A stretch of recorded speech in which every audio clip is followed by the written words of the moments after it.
And welcome back to another edition of the Pitch Putt Puff podcast. My name is Roger, aka RGB. Appreciate everybody tuning in here today.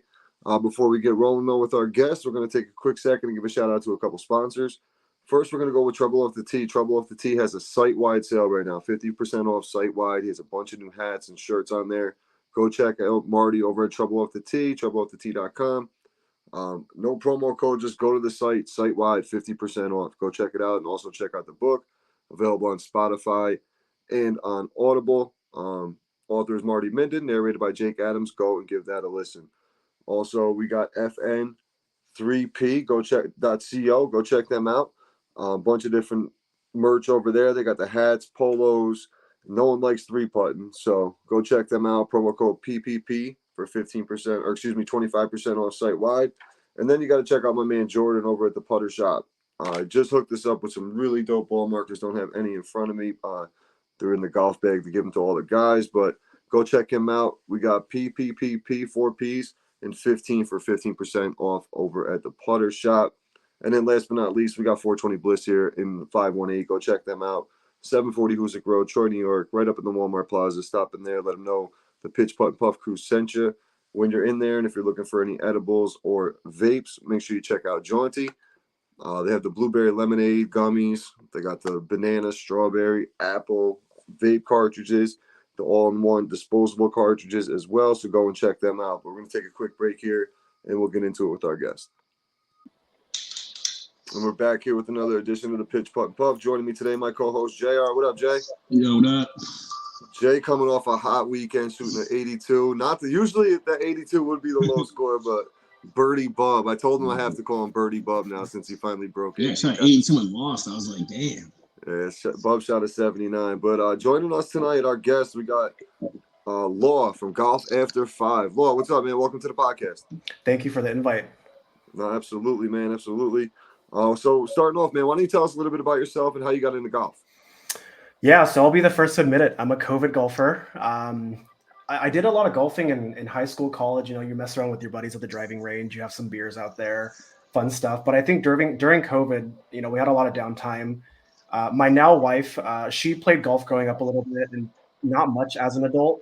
And so we kind of had this like coincidental moment where we were like, why don't we get back into golfing? Like, it seems like something we can do. It seems fun. She was kind of like reigniting her passion for it as well. And so right off the bat, I was like, let's get a coach. Like, let's try to get good at it. And I think within a few months of starting, we were like, we should buy some clothing apparel that kind of look like we golfers on the course.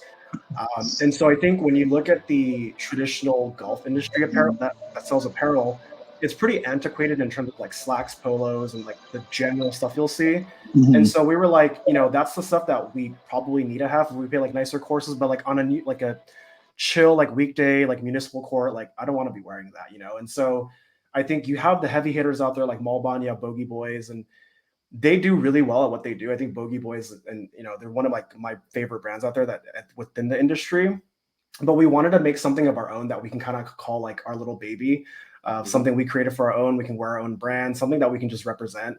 And ultimately, we created the brand to kind of build community around golfers.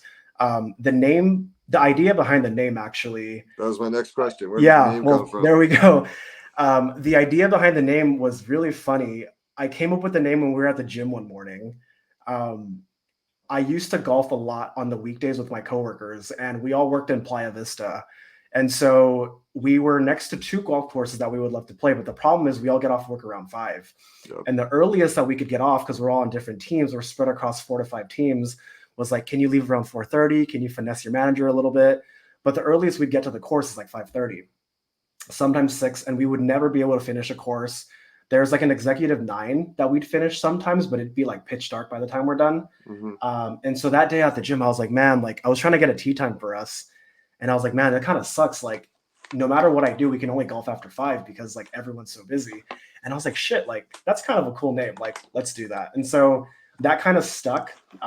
There was like 10 or 20 other names that I played with, but this one kind of like stuck immediately. And I was like, let's just do it. I think it's something cool and fun we can work with. And that's something that too would relate to a lot of people, because there's a lot of people who can only golf after 5. Right. You know? That was the kind of the whole idea. Yep. We did the same thing during COVID. We all met at like 4 and we just walked until like it couldn't see anymore. Yeah. Yep. Remember Exactly. that, man? It's so crazy. Bro, Like, at the club though, dude, there's no traffic, so we could play like 18. There's no traffic. that's right. That's when you got the membership up at the club. That literally was when I started really getting serious, because I started about a year or two before COVID hit. Okay. But when COVID hit, all you could do was golf. There was nothing else to do. Just There was- go golfing every day. Me and my buddy Christian were literally out there, and his coworker, were literally out there walking Freer Park, the course we play. Now, the course we play, man, it is the first 4 or 5 holes are nothing but hills. So it Okay. sucks carrying a bag up. And I had a bag with a cooler on it at the time. Like, That This big is a Hurricanes heavy- one. yeah, the heavy cart bag. Like, it was brutal. It had no straps. I was just Oh lugging my it over my God. shoulder. It was torture.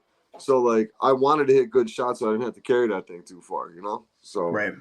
it made me start to get good eventually. Not as good as I'd like to be, but we're slowly getting there. Getting there. So It's just to trust the journey. it is. That's Now, the do you journey. have now I hear out there a lot that people have a tough time getting tee times. After 5 o'clock, it must be a real pain in the ass getting tee time. You know what? I think we're pretty blessed out here.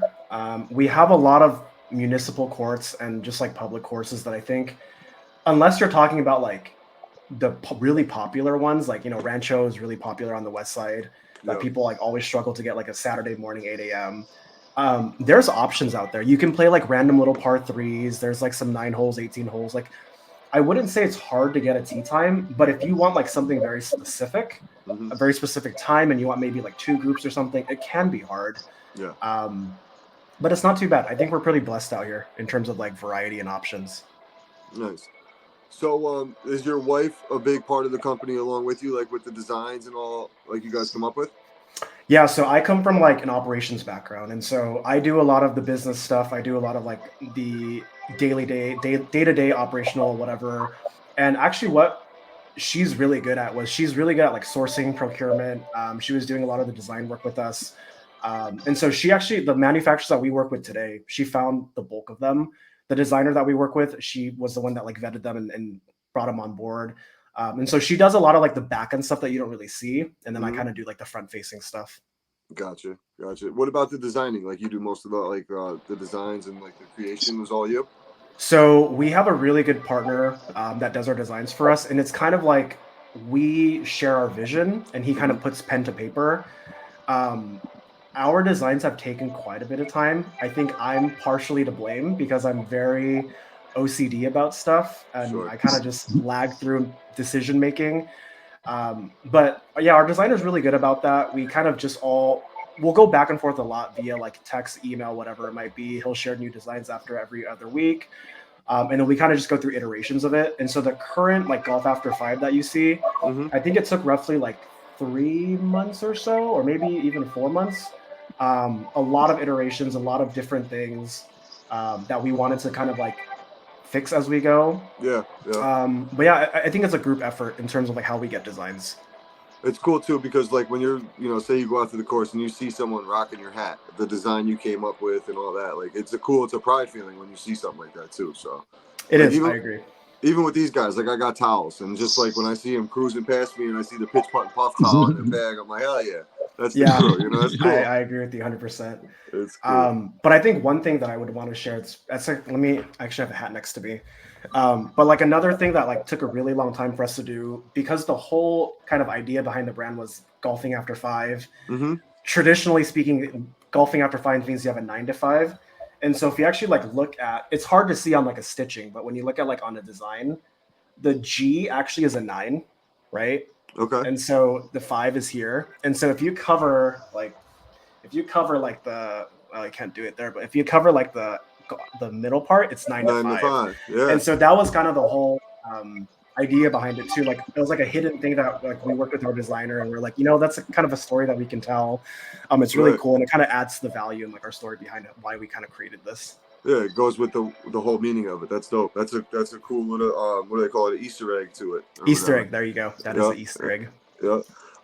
Now, did you find it difficult, like with the product itself, like finding the right quality? I know, like I hear a lot of stories of like shipping, getting samples from overseas and like their sizes are different or the material is different, stuff like that. What was your process like with that?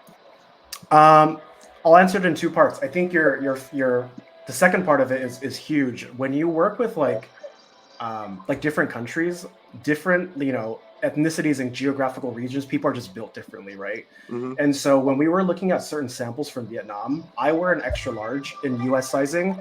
I was wearing a 3 or 4X in the Asia sizing. Right. And so it was very interesting because when I was ordering samples, I was like, this is like a medium. And then when I was talking to the factory, they're like, oh, wait, sorry, like this is Asia sizing. And so I think as you go, you kind of have to understand the differences and then find the middle ground and then adjust to that. But then when it came down to our sizing, we ended up making our own. So all of our hoodies, all of our t-shirt sizing, it's all we pick the fabric, we cut and sew it, like every measurement. Like I'm wearing like a prototype that we have right now. It's a blank that we're trying to come out with. Mm-hmm. Everything is to like our measurement, and then they cut and sew it. So it takes a little bit more time. More money goes into it, more research goes into it. I think a lot of people has asked us when we first launched, like, what blanks do you use? Right. Especially being on the West Coast, we're very fortunate to have a lot of blank manufacturers out here, but we don't use any blanks. I think everything we've done down to the packaging is like, it's very custom. So it took us a lot of time, a lot of sampling, but I think the shipping was okay. Shipping wasn't too bad, but it was more so making sure you're ordering the right things. When you place your first purchase order, it's a lot of money. And once you order it, you can't return it. Right. So just making sure you order exactly what you want, the quantity, the quality, like you said, your kind of goal to how to sell it and how to market it. A lot of things to consider. Mm-hmm. Now, when did you officially launch the brand? We launched, I think, February 18th, around that time, earlier this year. But we've been working on the idea for almost 2 years. Prior to launching. Yeah, you seem like someone who's really going to think things through when you go through with something like this. You're gonna tough time making the lock-in decision. You remind me a lot of my little brother. Yeah, you know what's funny is I have a good friend of mine that I met in college, and we still talk almost a few times every week. We've always been talking about building our own business, whether it's in like a hobby, whether it's something that makes a lot of money, whether it's like a trade skill. But the funny thing is, the one thing that both of us have, which is a detriment to just trying to start something, is we have analysis paralysis. And so we'll sit on something and we'll sit on that idea for 2 years, and then we'll be like, no, we can't do it because what if it doesn't work? Like it's just, and so I think when it came to Golf After 5, what I told myself and I told my wife was, we're going to bootstrap the business. We're going to pull money from our savings and we're going to run this thing. We're going to try to make something out of it. And then we're just going to do it. We're going to take calculated risks. But I think if we don't even try at all, then, we might as well just stop thinking about it. But yeah, I would agree with you. I do typically overthink a lot of things. Dude, but I can correlate to what you just said, like taking the risk. Like I did the same thing just on the podcast end of things. Like honestly, like I'm a very outspoken person, like and a jokester, like amongst my friends. But you put me in a public setting, I'm a lot more laid back. Like I don't say I'm like, I don't speak in front of like big audiences and all that kind of shit. Like, for example, at work a couple weeks ago, they wanted me to stand up and do like a speaking thing. I'm like, I'm not talking in front of everybody. They're like, what do you mean you do a podcast? I'm like, I'm sitting here talking to my computer, man. Like, that's totally different. I'm having a conversation. I don't care who's watching it. I go, but I'm not standing up in front of all these people. It's just one of those things. It's a lot different. It's so different. Computer. It's so different. That was one of my worst classes in high school. I used to hate it. Dude, brutal. Oh, you're bringing back high school nightmares. Nightmares, right? Yeah, right. Especially like it's all like, bro, I was like, my school was like all dudes at that time when I was doing that. It was awful. I'm like, yeah, this is crazy. It's just waiting to get roasted the whole day. Yeah, exactly. Like, stumbling over words before you start. Yeah. Yep. But it's just like you said, though, taking the risk and the opportunities that this podcast has brought me. Like, we've had some really cool guests on, met a bunch of cool people. Some things where me and Jay are actually planning on coming out to California in the spring to play some golf out there. So, like, just something we would have never done if we didn't do this podcast thing. Right. So, right. We wouldn't even know those people to go out there to golf with. Right. Like, it's like on a lot of people I follow on Instagram. Now I have a chance to have a conversation with and get a little bit more of their background opposed to just, that's someone on Instagram kind of thing. Yeah, exactly. I agree. And it's cool too. Like what I seen your guys' stuff, and like there's so much. It's a saturated market. The clothing on in the golf world, from Nike to TaylorMade to everybody else. So That's when just getting so expensive though. It's crazy. right, so like when $80 collards and stuff. I'm Mhm. like, bro, this is crazy. it's nuts. But like when I'm scrolling, I'll go and I'll always see stuff and I'll go, but I'll always go back. Like if something catches my eye, and that's when I reached out to you. Like I think it was your hoodie or one of your shirts you had. No, it was the T-shirt. I forget what it said, but it was something on the back of the T-shirt that caught my eye. And I was like, oh, what's this? And then I click on it and I start going to the site. So like that's the good thing about Instagram too. Even when you're doom scrolling, you find something you like, and then it leads you to, oh, what's this? But what is something that you feel like separates you guys in such a, saturated clothing market in the golf world?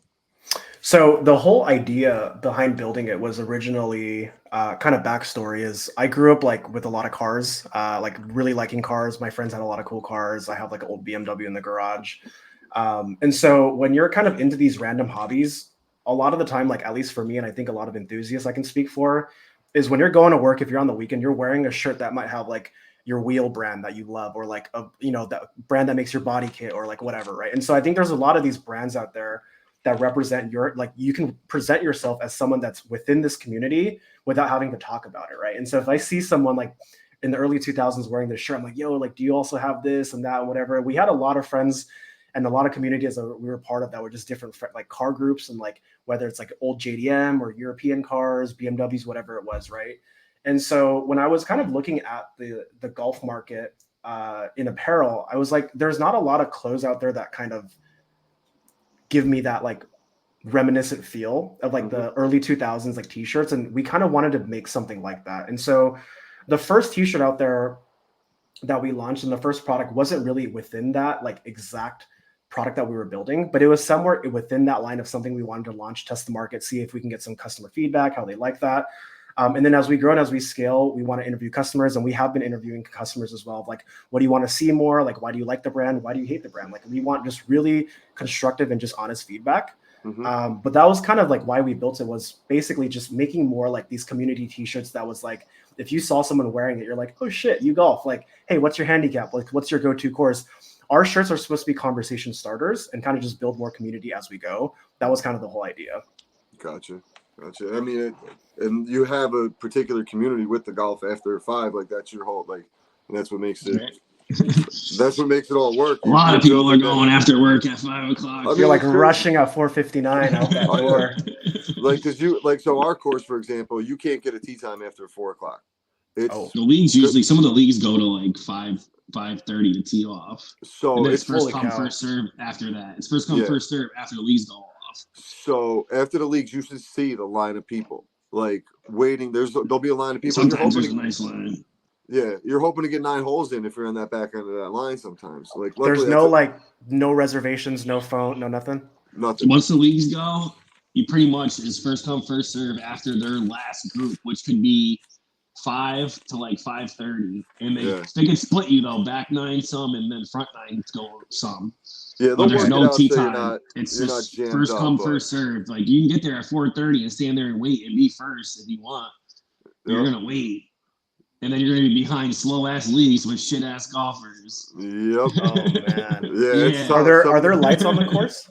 No, we don't have any night golf over here. So there's one place up here actually putting in a 9-hole night course. So I think that will be ready for next year. Eagle Crest. I think it's gonna explode over here. Yeah, if they do it. We don't have. If they do it right.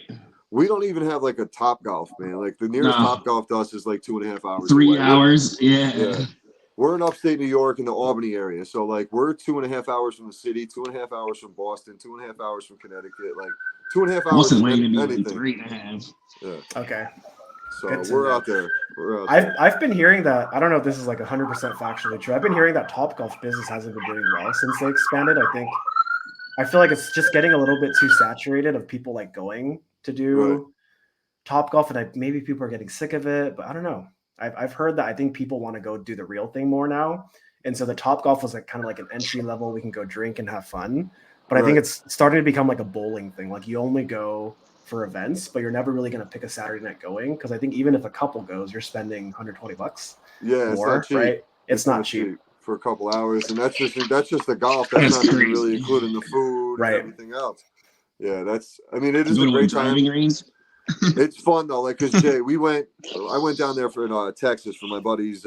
We went down to it was the Giants Cowboys game down in Texas in 2016, and there was like I just started golf, and there was a lot of guys who didn't golf, but we were just like we had like 3 bays lined up. We had a private room, like it was awesome.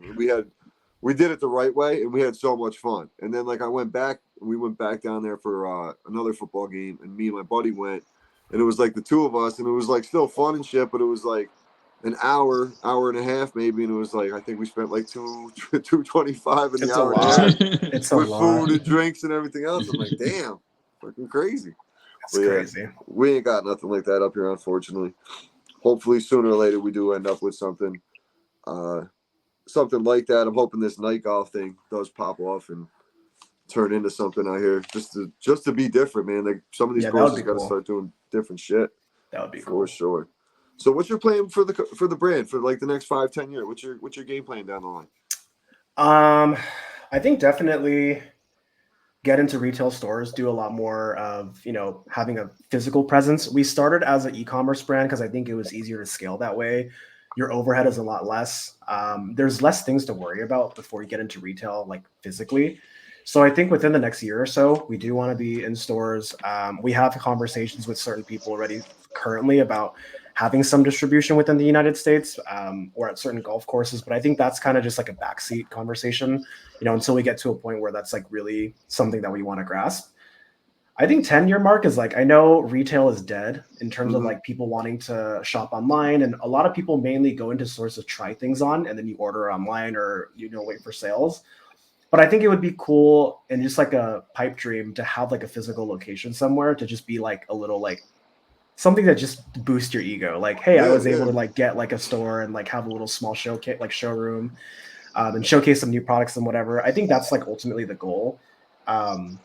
If this can retire me and retire my wife and we can live a decent life from it, I think that'd be great. I've always been a fan of like chasing passion, and I think money comes after. I think if you chase money, it's going to make your journey a lot more difficult and painful at times. And so that's why when we kind of got into this, I was like, you know what? I think we like the sport. We want to get better at it. We're very passionate about it. We both like clothes. We like retail, spending money and whatever. Like we should give this a try. And if it works out, like that's great. We're very grateful for that. If it doesn't work out, we'll work on something else and move on to the next idea. But yeah, I think we want to try to see how big we can get this. Oh yeah. That's it, man. You got the right mindset for it too, man. Like, and especially like if you did get like, say, a little shop, like a brick and mortar or whatever the case may be, the area you're in alone, just foot traffic would generate so much business. Like for us up here, if we were to start some clothing thing and open up a shop, there's no foot traffic walking down the streets and going out. You know what I mean? It's so like we live in 2 different worlds, bro. It's crazy. Yeah, we're pretty lucky out here. So I always like to wrap up the pod with 3 questions, man. 3 questions. I know you've only been playing golf for a few years, so let's find out a little bit about some courses you played. And what's your favorite club in your bag? We'll start there. Your favorite golf club in the bag? Probably my 9-iron. All right. 8 or 9 iron. I would say second to that is probably like my driver. But my short game with my wedges right now is just, we don't talk about that. That's like my best right now. That's your best right now? It's a trade-off because a few months ago I couldn't hit my driver. I would just hit it up. It would go like 300 yards up and like 10 yards out. And then now my driver is great. I could do like 220, 240 easy, like, just depending on the course we're playing, like how far we need to hit it. Right. I'll get it onto the fairway first shot. We're looking great. We're probably going to hit par or birdie on this.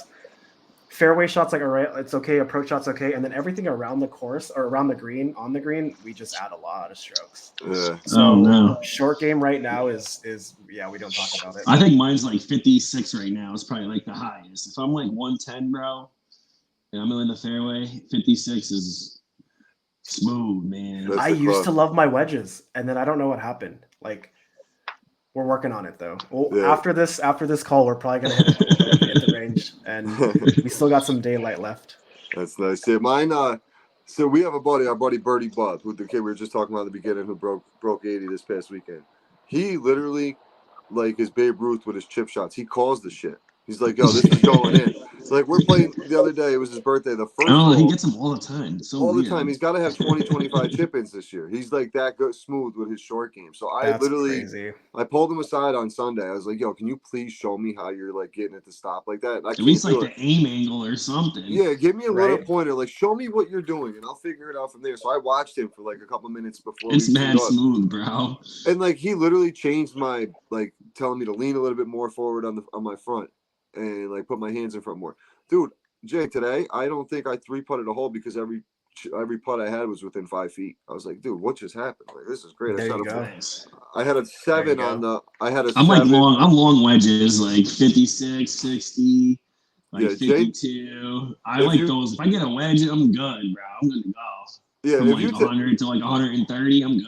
If you tell JR the shot's 140 yards, JR is going to hit it 104. Like he has his irons and wedges really dialed in by the distance. It might go a little bit left or a little bit right, but the numbers I get are like usually pretty dialed in, pin high. That's insane. On point. It's pretty crazy. So with being a little new to golf, this might be a tougher question, but what's your favorite course you've ever played? Actually, I have like I'll give you 2 that I like around our area, and then I'll give you our number 1 favorite that it's like. I feel like I don't like to tell people because actually a lot of people on the West Coast don't know about this place until you know about it. Right. Is Morro Bay. Morro Bay is like, we're from LA, so it's probably like a 3-hour drive north. Okay. I think it's an hour north of Santa Barbara. I think people on the West Coast call it like the poor man's Pebble Beach, but hole number 13 is literally like, if you look at hole 13 on Morro Bay, like a Google image, it's like, it's a downhill hole. You're like kind of on the top of a hill and the green is like on the bottom and you're just looking at trees and the ocean behind you. That was the only hole I got a par on the last time I played there. Everything else was a bogey. So that was like a very monumental hole for me, as well as being very aesthetically pleasing. So that's definitely like our number 1 golf course that we like going to for like a mini staycation on the weekend. We'll go out there for 2 nights, golf a night, and then have a nice dinner. Nice. And then the other 2, I would say around LA that we like playing is Shoal Canyon in Glendale, and then Miles Square in Fountain Valley. I think Fountain Valley one is pretty good for beginner. The Shoal Canyon one is absolutely not good for beginners. They have a lot of holes. Someone's brought that one up before, Shoal Canyon. That one actually goes over it'll go over like mountain cliffs. So like if the tee box is here, it'll actually go like over like a cliff onto like this little island part. And so I think when I first started golfing, I tried hitting that. I think it was hole number like 13 or 14. I lost 6 balls because I was like, I'm gonna keep trying, and all of them just went into the valley. But yeah, if you're like, once you're getting like pretty decent, it's an amazing course to play. I love that place. Nice. A lot of hills though. Nice. Jay, what's your favorite course you ever played, Jay? I don't think I ever asked you that. I don't think I've ever done anything like that crazy. Besides going to like Turning Stone where the PGA plays. Yeah, Turning Stone. I think Enjoy's up there. Enjoy's a beautiful course, man. But Conklin's got crazy holes though, where it's like driving over water, like 2 island greens. There's some really pretty holes on that course. But Conklin is too, and the senior tour goes there, so it's like that's pretty cool, I guess. Yeah, I posted. If you go to the Pitch Putt Puff Instagram page, I did a little reel with the Binghamton weekend. I put some pictures up of some of the setup they have over there at Conklin. It was pretty dope. We got rained out. We go all 2.5 hours out. We get rained out the second day. Holy cow! I played Enjoy anyway. Yeah, Jay ended up playing in a rain jacket and a typhoon. Then me and the other guy leave. We get in the car. We start driving 20 minutes. The sun came out. I was like, bro, I'm not stopping. We're going home. We played like 5 holes in like bad rain. Then like 6 through 9, it was like bearable kind of rain, but it was getting cold. Yeah, that's why I left, because it was getting cold. And then like I was like, bro, I can't keep going unless I get like more clothes and shit. And after 9, it kind of stopped like raining, but it was windy and cold. But now I had like a sweater on and like I was pretty good.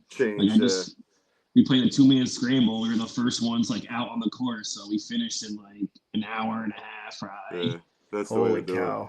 Yeah, we're the only 2 in the whole league to fucking just 2 guys. 20 guys, 2 of them finished. That's crazy because like when you get and they only played 9.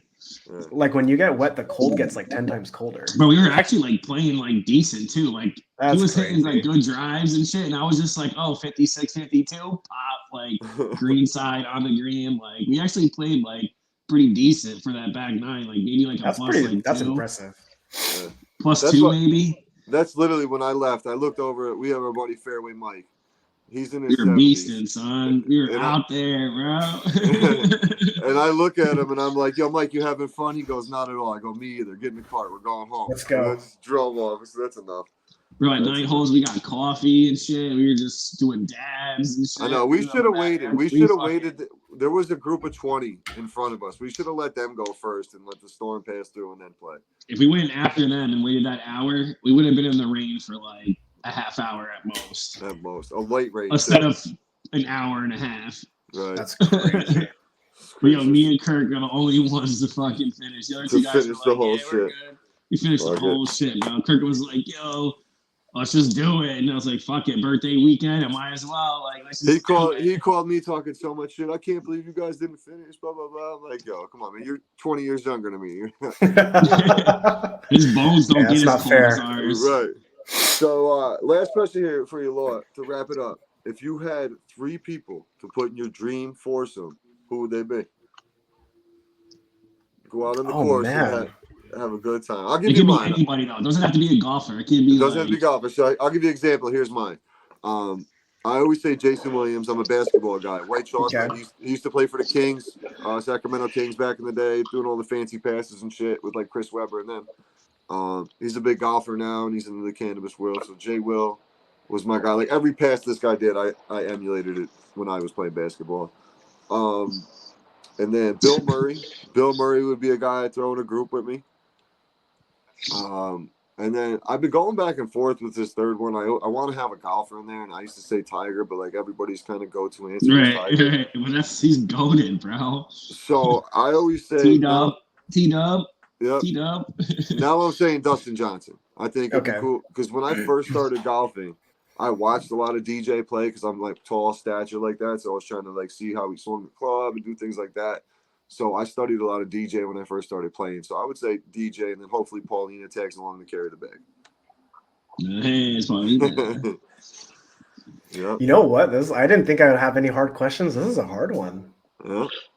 Because I feel like, for me personally, I don't think I've ever had like celebrity dreams of like, doing stuff. I think I infatuate over people's accomplishments, but not so much like. Right. Want to hang out with them, really? Yeah, like I don't know if I want to hang out with you or kick it, but I will say like I'll give you one for sure. Is I would for sure want to play a foursome with my coach. We haven't golfed yet. I've known him for 2 years, but we've never gotten that conversation of like let's golf together. Yeah. My wife actually found him through just researching like extensively on the internet. He was like an ex PGA like director of coaching or something, and so he like ran like this whole coaching department. And I think he really was like the perfect person for us to meet when we were new to this, because he taught us everything that we needed to learn and more to kind of really enjoy the sport and kind of love it more and more. I think his biggest thing, like when we first started, was I don't want to get you good. I want to help you enjoy the sport first so you can get out onto the course and not hate it and want to come back and do more. Right. And so he did exactly that. Like every lesson that we would take, it was almost like, I say this like jokingly, but I swear to God, it was like this. It was very Mr. Miyagi-ish. It was very like our very first lesson. He was like, do this for like an hour. And I'm like, this is weird. Right. And you would do the like next lesson. You're like, oh, I kind of understand why we did that like next time. Right. And so as you get to like 5, 10, 20, 30 lessons, when you kind of look in retrospect, you realize like every lesson that you took in the past was a stepping stone to like where you are today. And so he coaches a lot of my newer golfer friends today. And then when I'm like in a third party view now, I'm like, I remember when I was there. Like it'll all make sense in like 6 months to a year from now. How many of your friends call you and are like, yo, this guy's got me painting the fence over here. I'm trying to swing a golf club. Like, what the hell are we doing? 3 of them just started in the last 2 months. So I think one of them has been golfing for a few years, but he needed to kind of like tune up a little bit. Yep. One of them is completely new. But he's like, I get it now. He's like, that's why like I couldn't do this before, that before.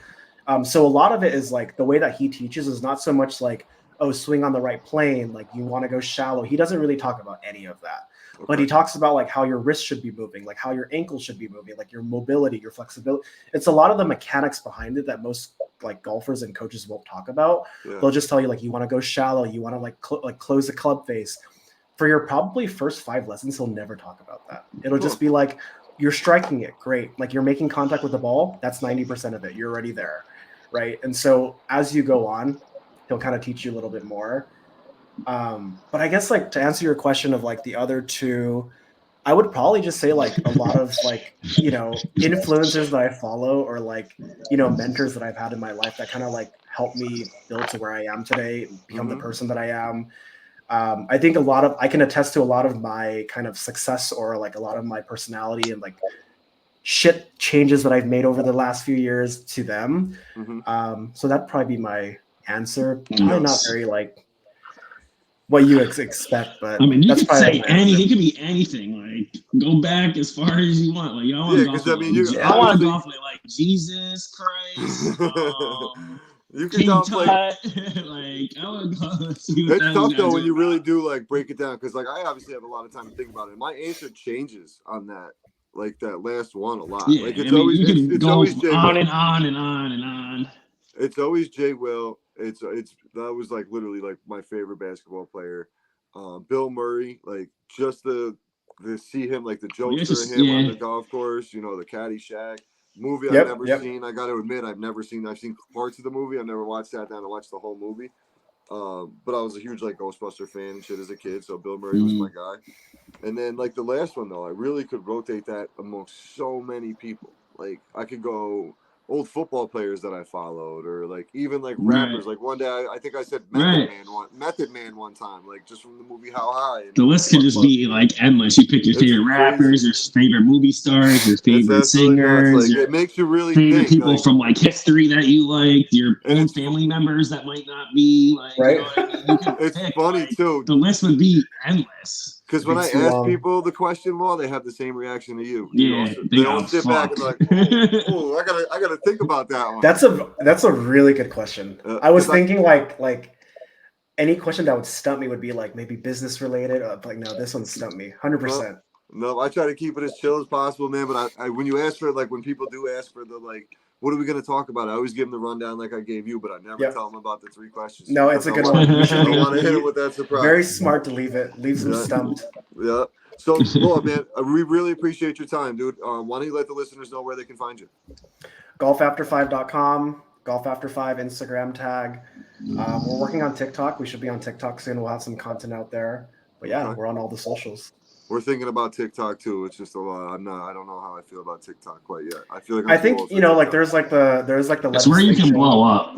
There's a lot of legislation and politics around there, but to your point, JR, that's the place to blow up. And I think I haven't touched it yet because it's like one of those like Pandora's box that I think once you open, you have to like go full force into it. And so I think we're working on building more content and making more content as we go. We're gonna get a content schedule out hopefully soon.